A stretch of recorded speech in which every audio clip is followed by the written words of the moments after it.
March 1945. A desolate, snow-dusted airfield deep within collapsing Germany. Major Ivan Volkov, a decorated Soviet ace, his face etched with the grim realities of war, strapped himself into the cramped cockpit of a captured German Mi-262 jet. He had precisely 30 minutes to unravel the secrets of this revolutionary aircraft, a machine that had terrorized Allied skies and represented a terrifying leap in military technology before its precious, scarce fuel ran dry. The immediate tactical advantage, and indeed the very future of aerial combat, hung precariously in the balance, dependent on his observations. To understand how this pivotal moment came to pass, we must first cast our minds back to the desperate and brutal final months of World War II. By early 1945, the Soviet Red Army was a relentless, unstoppable force, pushing ever westward, systematically shattering the once formidable defenses of the Wehrmacht. Cities that had once been bastions of Nazi power, including the very heart of the Third Reich, Berlin, were now within striking distance, their fate sealed.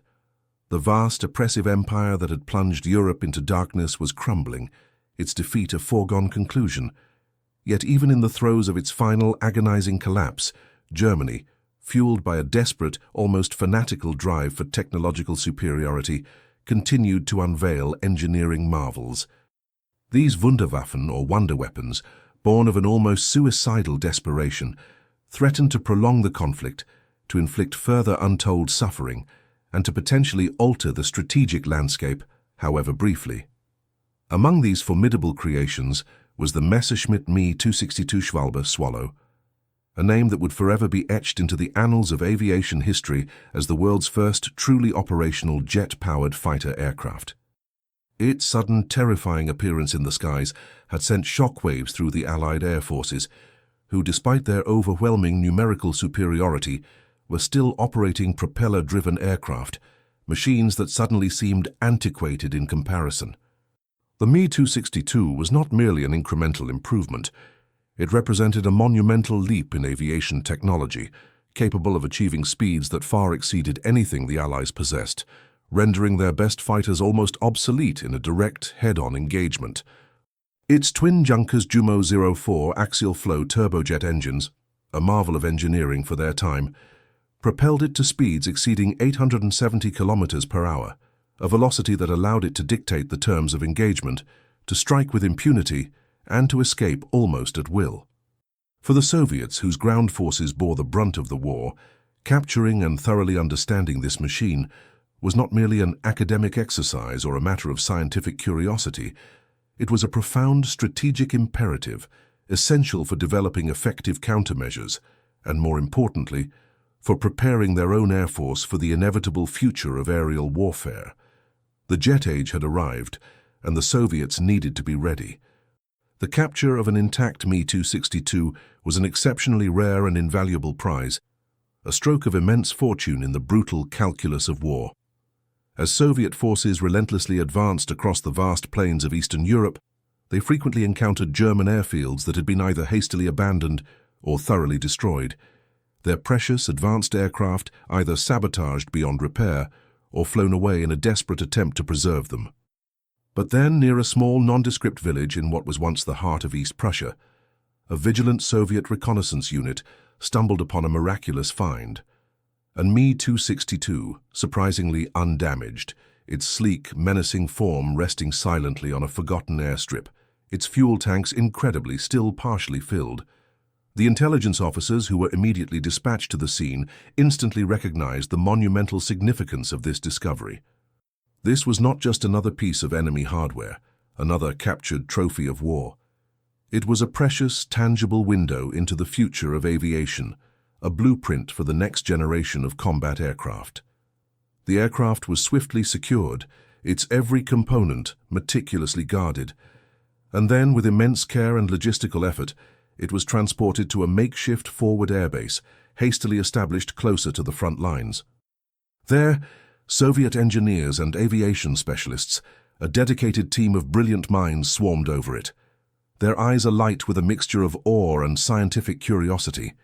They meticulously documented every visible detail, every rivet, every panel, every intricate mechanism. However, they soon realized that static analysis, no matter how thorough, could only reveal a fraction of the Mi-262's true capabilities.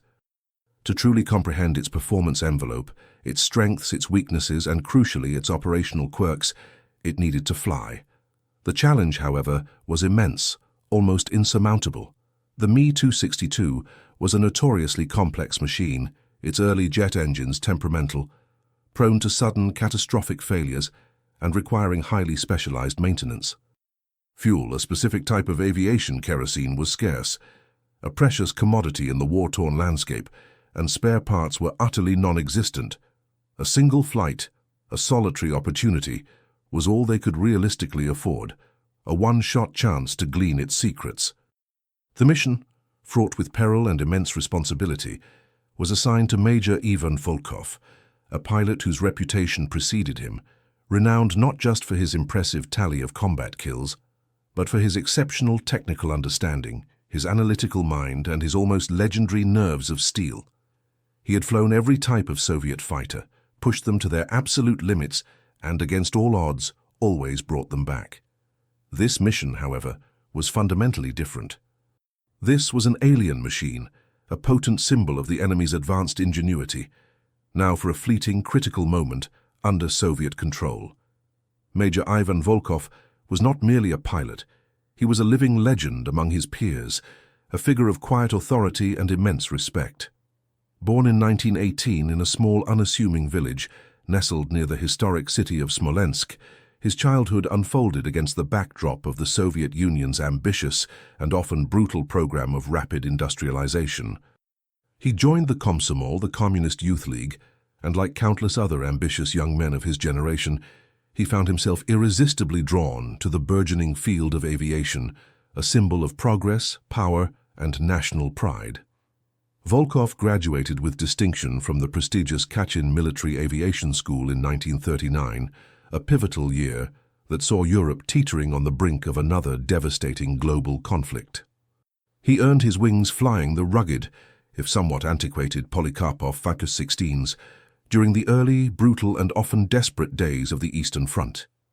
It was there, amidst the chaos and carnage, that he witnessed firsthand the devastating power and tactical superiority of the early Luftwaffe, a stark and unforgettable lesson in the realities of modern aerial combat. As the war progressed and Soviet aviation technology rapidly caught up, he transitioned to more advanced and formidable Soviet fighters, including the agile Yak-9 and the powerful La-7, accumulating an impressive and hard-won tally of enemy aircraft shot down. But Volkov was far more than just a skilled fighter ace, a mere hunter of enemy planes.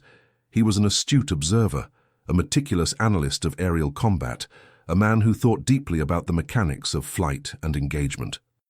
He relentlessly studied enemy tactics, dissecting their strengths and weaknesses, understood the intricate nuances of aircraft performance, and possessed an almost innate intuitive ability to extract the absolute maximum potential from any machine he flew, pushing it beyond its perceived limits. His calm, almost unflappable demeanor under the most extreme pressure, coupled with his unwavering focus and analytical mind, made him the singularly ideal candidate for this unprecedented and highly sensitive mission.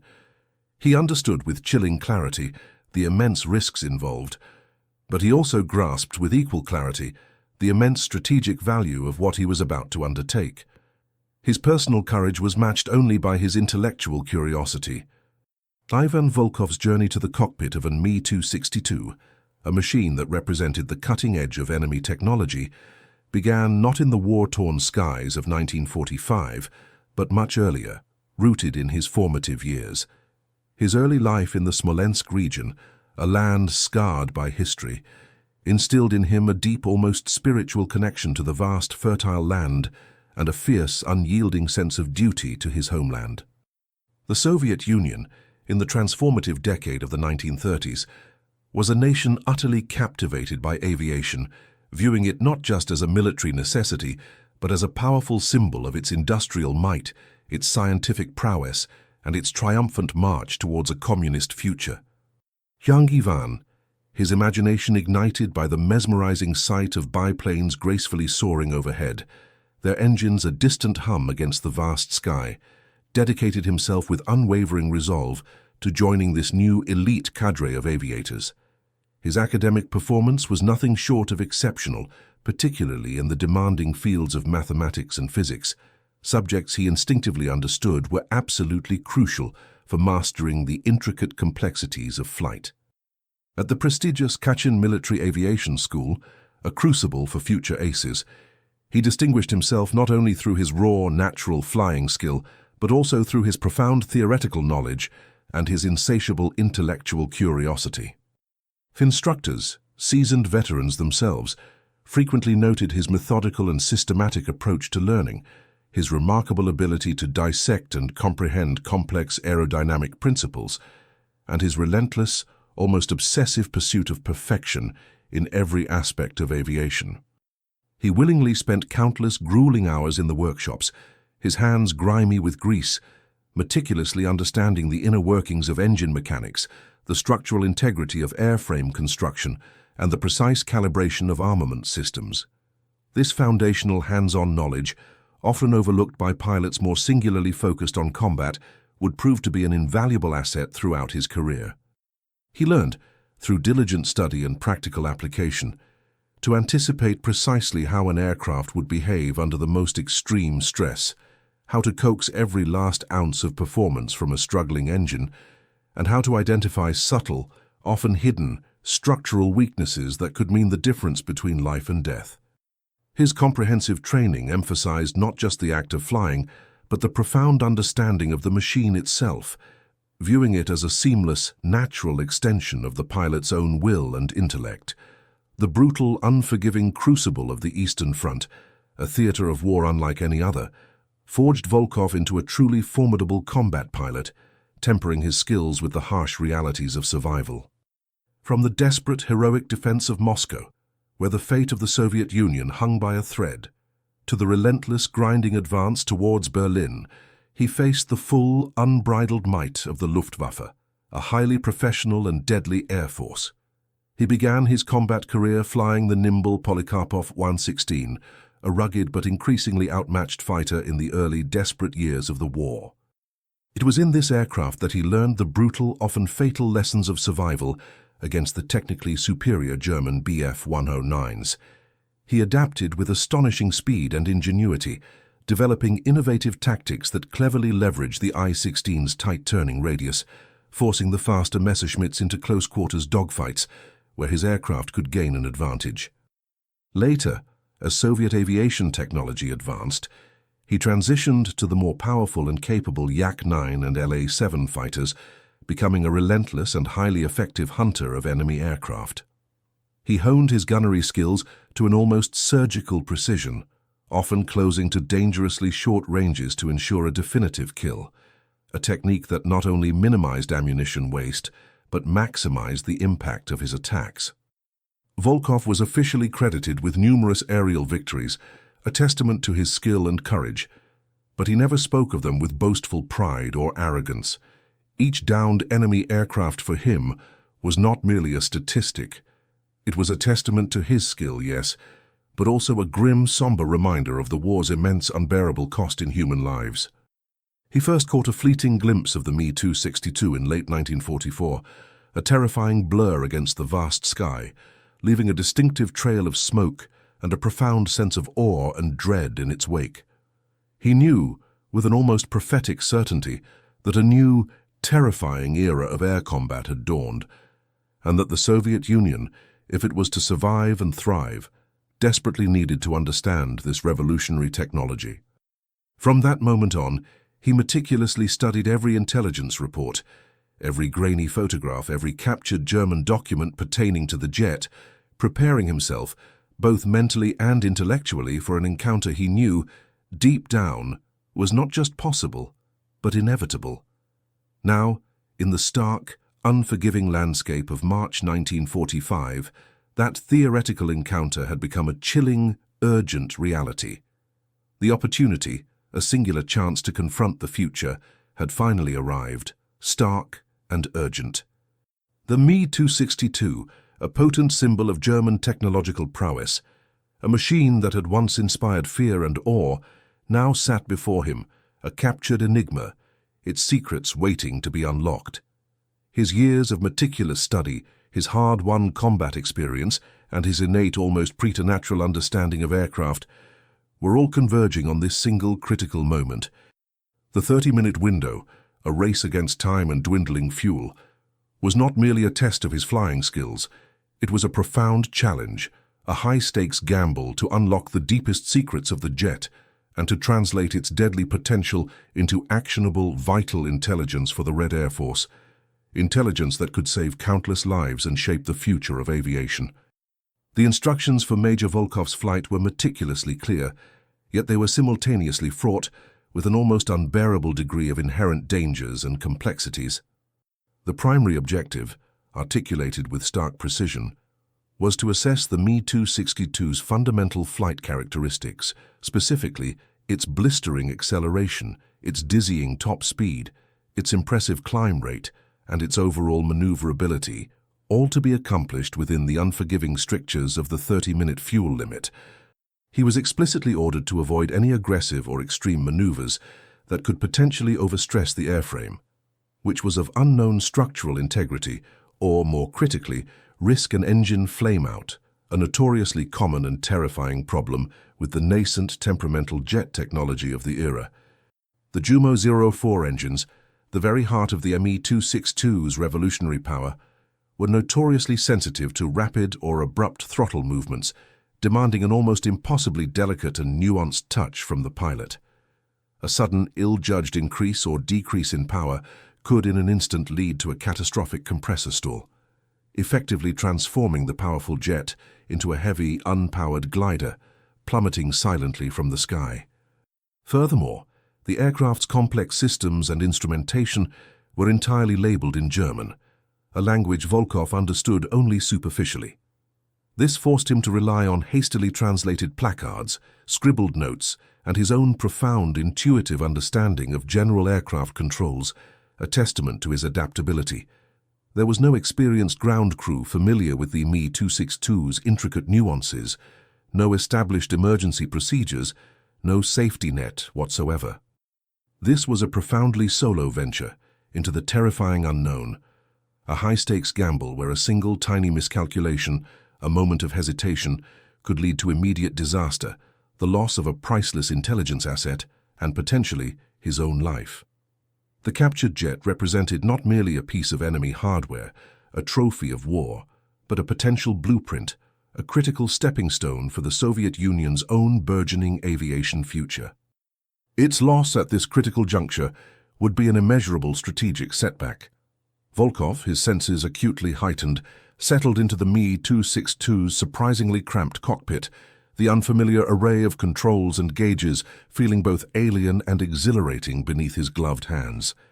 The air inside the canopy was thick with the pungent metallic smell of aviation fuel, mingled with the faint, acrid scent of oil and the lingering odor of German engineering.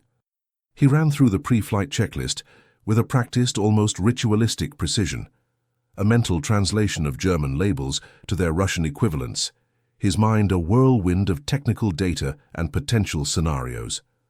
The ground crew, a motley mix of nervous Soviet engineers, their faces grim with apprehension, and heavily armed infantrymen, their rifles held ready, watched from a respectful yet anxious distance, their eyes fixed on the sleek, menacing aircraft. He engaged the starter, and with a high-pitched, almost piercing whine, the first Jumo 04 engine sputtered to life, a cloud of acrid smoke momentarily obscuring the exhaust, followed moments later by the powerful roar of the second.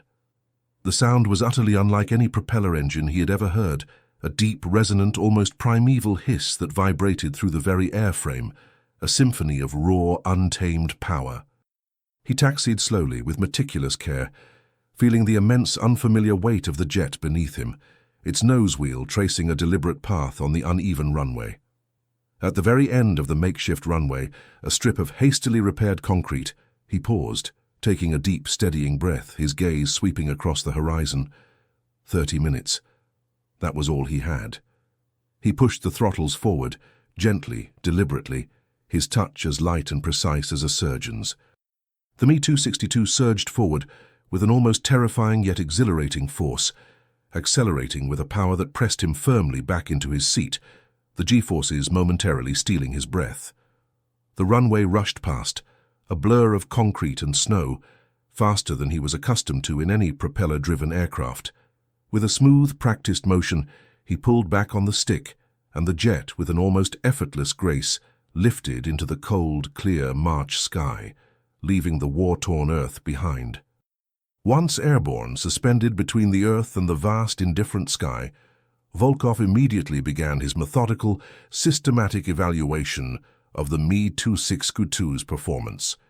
He initiated a steady, controlled climb, his eyes darting between the altimeter and the airspeed indicator, meticulously logging the readings. The climb rate was nothing short of astonishing, leaving his familiar LA-7s, formidable fighters in their own right, far behind in terms of vertical performance. At an altitude of 5,000 meters, a thin, biting wind buffeting the canopy. He leveled off and, with extreme caution, pushed the throttles further forward, his senses acutely attuned to any hesitation or anomaly from the temperamental engines. The Me-262 responded with breathtaking speed, accelerating with an almost surreal power, the war-torn landscape beneath him blurring into an indistinct tapestry of browns and whites. He watched, mesmerized, as the airspeed needle climbed steadily past 700, then 800 kilometers per hour, a sensation of effortless, almost boundless power he had never before experienced in any aircraft. He then executed a series of gentle, probing turns, carefully testing its roll rate and assessing its lateral stability. The controls, he noted, felt surprisingly heavy, yet remarkably responsive at these unprecedented high speeds, a testament to German engineering. He observed the wide turning radius, a critical detail that immediately registered as a potential weakness, a vulnerability that could be exploited by more agile, propeller-driven fighters in a close-quarters dogfight. Next, with a calculated precision, he initiated a shallow dive, allowing the jet to build even more speed, feeling the entire airframe hum and thrum with a controlled, barely contained power. The Me-262, he concluded, was unequivocally a pure speed machine, designed with a singular purpose: to intercept with devastating speed and to escape with absolute impunity. He then tested its deceleration characteristics, pulling the throttles back slowly, with deliberate care, observing the jet's nuanced response. The distinct lack of a propeller, he realized, meant a significantly slower deceleration, a crucial tactical detail that would profoundly influence combat maneuvers and escape strategies. Every movement, every reading, every subtle vibration of the airframe was mentally logged, forming a comprehensive, detailed picture of the jet's entire performance envelope. He instinctively imagined himself in a real combat scenario, mentally rehearsing how he would engage, or more importantly, how he would effectively evade such a formidable and revolutionary opponent. As the fuel gauge dipped precariously into the red, a stark reminder of his rapidly dwindling time, Volkov initiated his descent, his mission accomplished. The 30 minutes had vanished in a blur of speed and profound technical discovery, a whirlwind of exhilarating flight. He had pushed the Me-262 to its very limits, always within the carefully calculated bounds of safety, and had, in doing so, gathered an invaluable trove of data. The landing, executed with his characteristic precision, was remarkably smooth, a testament both to his exceptional skill and the jet's inherent stability, even on a rudimentary airstrip. He had, in essence, unlocked its most closely guarded secrets. Upon landing, the Me-262 rolling to a halt amidst a cloud of dust and exhaust fumes, Major Volkov was immediately engulfed by a flurry of eager Soviet engineers and high-ranking military officers, their faces alight with anticipation and urgency. His debriefing commenced almost instantly, an intense and exhaustive session that stretched for many grueling hours, far longer than the flight itself. He meticulously recounted every single detail of the flight, leaving no stone unturned. The precise acceleration figures he had observed, the dizzying top speed he had achieved, the intricate nuances of the engine's response to throttle inputs, and the aircraft's precise handling characteristics at various altitudes and speeds. He unequivocally confirmed the Mi-262's overwhelming speed advantage, a factor that rendered it almost impossible for conventional propeller-driven fighters to effectively catch or engage it in a sustained pursuit. However, with equal emphasis, he also highlighted its critical vulnerabilities: the sluggish acceleration from low speeds, the surprisingly wide turning radius that could be exploited, and the delicate, temperamental nature of its early jet engines, which demanded exceptionally careful and precise throttle management. He further emphasized the critical importance of its high fuel consumption, a significant operational drawback that severely limited its effective combat endurance and operational time. This first-hand invaluable intelligence, gleaned from direct experience, provided the Red Air Force with concrete, actionable data, allowing them to rapidly develop effective countermeasures, refine their tactical doctrines for engaging the jet, and, crucially, accelerate their own nascent jet development programs. Volkov's flight had, in essence, demystified the Mi-262, transforming it from an almost mythical, invincible weapon into a machine with clearly definable strengths and, more importantly, exploitable weaknesses. His comprehensive report, a masterpiece of technical observation and tactical insight, quickly became a cornerstone for Soviet aviation strategy in the final, decisive weeks of the war, and laid the indispensable groundwork for the Soviet Union's ambitious post-war jet development. The profound insights gleaned from Major Volkov's intense 30-minute test flight had a far-reaching and undeniable historical impact, extending exponentially beyond the immediate tactical considerations of March 1945. His detailed, meticulous analysis contributed directly and significantly to the global understanding of nascent jet propulsion technology, serving as a powerful catalyst that dramatically accelerated Soviet efforts to design, develop, and ultimately produce their own formidable jet fighters. While the Mi-262, despite its revolutionary design, ultimately arrived too late and in far too few numbers to decisively alter the inevitable outcome of World War II, its very existence and operational deployment irrevocably changed the entire landscape of aerial warfare, ushering in a new era. Volkov's singular flight provided the Soviets with an absolutely critical head start, an invaluable practical understanding of the complex operational realities of flying and maintaining such advanced aircraft. This hard-won knowledge, meticulously documented and disseminated, was rapidly integrated into Soviet design bureaus, profoundly influencing the conceptualization and development of early Soviet jets, such as the groundbreaking MiG-9 and the innovative Yak-15. The era of propeller-driven combat aircraft, which had dominated the skies for decades, was by this point clearly drawing to a close, and Volkov's mission stood as a pivotal, defining moment in that monumental transition. It powerfully underscored the enduring importance of aggressive intelligence gathering, the critical need for adaptability, and the strategic imperative to embrace and understand revolutionary technologies, even those pioneered by a formidable adversary. The Mi-262, once a terrifying symbol of German ingenuity and a potent, menacing threat in the skies, ultimately transcended its role as a mere weapon. It became, through Volkov's courageous act, an invaluable teacher, its deepest secrets unlocked by a determined, insightful Soviet pilot, paving the way for the future.